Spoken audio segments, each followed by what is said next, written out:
కారడవిలో ఓ నిండు గర్భిణికి cell phone వెలుతురులో ambulance సిబ్బంది కాన్పు చేశారు. అల్లూరు జిల్లా కూనవరం మండలం శివారు కన్నాపురం గ్రామానికి చెందిన రవ్వ దేవమ్మకు సోమవారం రాత్రి పురుటినొప్పులు వచ్చాయి. ఆశా కార్యకర్త సమాచారంతో 108 సిబ్బంది కన్నాపురం బయలుదేరారు. దారి సరిగా లేక అంబులెన్స్ ను 2 కిలోమీటర్ల దూరంలోనే నిలిపి ఎమర్జెన్సీ మెడికల్ టెక్నీషియన్ రామ్మోహన్ కాలినడకన గ్రామానికి చేరుకున్నారు. చీకట్లో వర్షం పడడంతో గొడుగు నీడన దేవమ్మను తీసుకొస్తుండగా మార్గమధ్యలో ఆమెకు నొప్పులు ఎక్కువయ్యాయి. దీంతో అంబులెన్స్ సిబ్బంది సెల్ ఫోన్ లైట్ వెలుగులో అడవిలోనే కాన్పు చేశారు.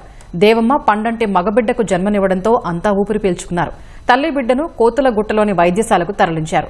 రామ్మోహన్ సేవల్ని బంధువులు, స్థానికులు అభినందించారు. లక్ష్మి